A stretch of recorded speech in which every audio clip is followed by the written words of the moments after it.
Day 2 dawned, and after a night's rest at the glamping site, we packed up and got ready for the next leg of our adventure. Our first stop would be the John O Groats signpost, famous for marking the northernmost point of the UK. Close by were the Duncansby Stacks, a beautiful rock formation viewed from the top of nearby cliffs. Having fallen behind schedule the day before, we resolved to be stricter with today's plan. Thank you, darling. We have a schedule to follow. Thank you, Don't you fucking dare ruin it. Having got through our first, but not last encounter with the wildlife, we parked up and began our short coastal walk towards the Duncansby Stacks, with Laura's friend Lewis along for the journey. And speaking of friends, Claudia took the opportunity to practice the art of rabbit whispering. Come here, little friend. Oh, bunny, bunny, bunny, bunny. Have a carrot. Oh, motherfucker. Yeah! Woo. Plus, Matt began his search for a lock to call his own. Good luck, Matty. Very easy. It's actually 200 metres deep. Oh, isn't it? We then took a drive to the John O Groats sign, with mixed reviews. Quite a few cafes and shops. I feel like they've built a lot around the little signpost. Around the signpost, yeah. has like three things on it, basically. Yeah, I And thought there'd be loads. I don't know why. For like the most northern point in the entire UK, it is pretty much a white sign. Keen to keep on schedule, we made good time heading towards Dunnet Beach for Ell and I to have our first ever surfing lesson. This is the centre, completely closed. We are here an hour ahead of schedule, and we're watching Christian and Elliot surf for 2 hours. Rolls. So sexy. Thanks, mate. And as Elle got changed, I tried to discreetly make sure my GoPro wouldn't fall off capturing the action for everyone. That's coming off. But Matt had other ideas.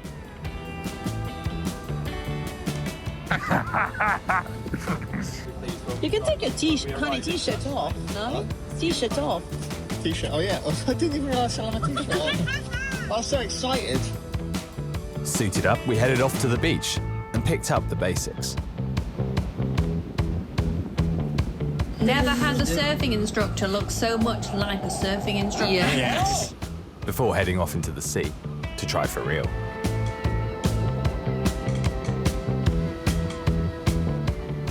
We were both really pleasantly surprised how warm it was, actually. In the North Sea, we thought we were going to be freezing the whole 2 hours, and it was fine. We're a lot warmer than these poor guys stood watching us. Yeah. This is how it is currently going. Oh, the hair's getting bigger.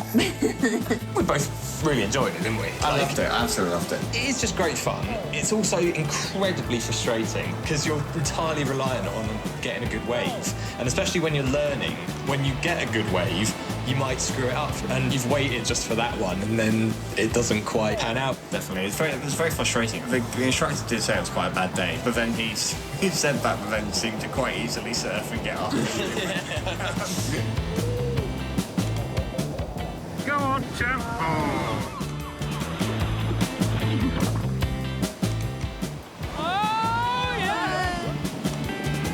Eventually, though, we started to get the hang of it. Kinda.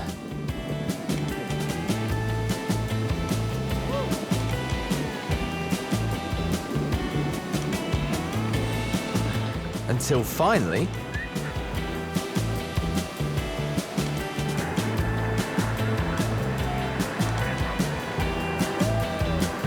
Love that. Yes, good. As much as I'd love to say we ended on a high, there was a lot of not getting it after this, until we finally ran out of time and, much to the others' delight, went to get some warm food. We'd planned a treat meal at Captain Galley, a seafood restaurant in the town of Thurso. A few drinks and a really nice meal was exactly what we needed. We spent the next hour or so chatting and relaxing. Before continuing the day's drive, along the north coast of the UK.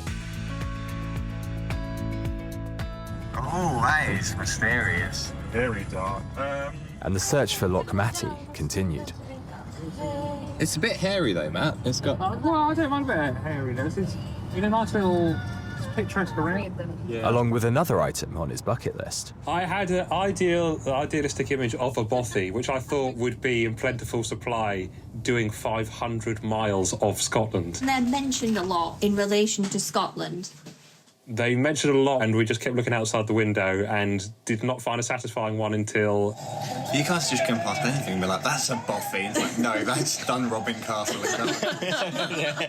And on this leg, we spotted a contender. Might be considered a bothy. Oh, I mean, that is a bothy. It's not the right colour. That's what he said. Yeah. It is a bothy. If it was painted white. I'd say that's a bothy. Bothy with an H, mate. Bossy enough. We had a good hour's drive, went to cross the causeway at Ton. When we stopped for a loo break, I spotted a sign telling us that there was a half-mile walk to a nice viewpoint that you could see the Ton causeway in all its glory. And I managed to get everyone semi-excited about all this. Oh, let's keep going. Fuck it. Let's be an escalator up. And certainly got them on board for a walk. Everyone apart from Claudia, who was immune to the charms of the castle. Yeah, my shoes were absolutely sopping wet. The rest of us set out on this, what was going to be a 10-minute hike. How long did it actually take in again? We have walked approximately 40 minutes. This was supposed to be 800 I was metres. very happy in the car, nice and warm, listening to music, eating a burger. I was like, yeah! Cosy. They did call us about 20 minutes in, Into it because the car alarm was going off. and Matt was troubleshooting whilst rain was dripping down his face. Yeah. This is such a sunny day. Love. It's atmospheric. Thumbs up, everybody. Keeping my head down, we returned to the car and crossed the causeway, continuing the drive along the north coast, taking in the views. Is that Not quite a body. And nearly taking in the wildlife. Oh my god. And as we headed into the Highlands, we started to see just how much wildlife there was. Watch out for Lady Barbara. Yeah, I can see them down. Oh, Yeah. Barbara strikes. I'm a hero. Oh, Lord, watch out. oh my god. Oh my god. Where's he gone? He's in the middle. Sorry. Thank you.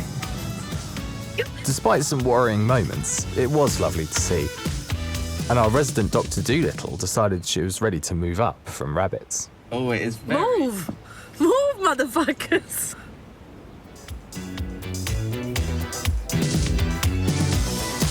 Still not a bothy.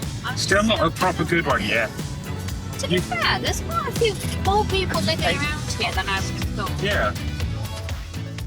Despite the weather, we started to see views that brought out our inner Owen Wilson. Wow. Oh, wow. Wow. Wow. Wow.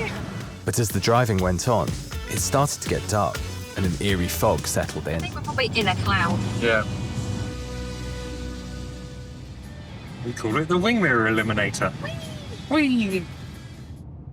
After a wet, busy day, we were eager to turn in for the night, and so were happy we were approaching the end of the day's journey. In one of the more remote areas of the trip, we'd booked an Airbnb in Durness, which had been surprisingly cheap.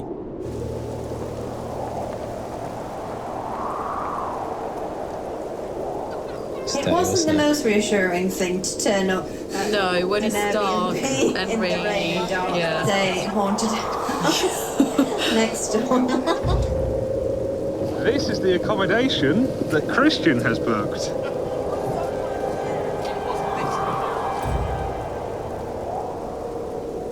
Philip's house was absolutely terrifying, and it looked like every single Netflix documentary about a murderer rolled into one property. There was farmland, there was a haunted house nearby, there was just general instruments and machines that could cut bodies up. They were boarded up parts in the bloody house. Yeah, the plastic coat. But it turned out to be an artist coat. But he still, but he bought one that you used to kill people Like in America. There were 2 freezers. There was corrugated iron on the wall. There were scratches on the inside of the front door. The wardrobe was Nailed shut. Yeah, I was like, oh.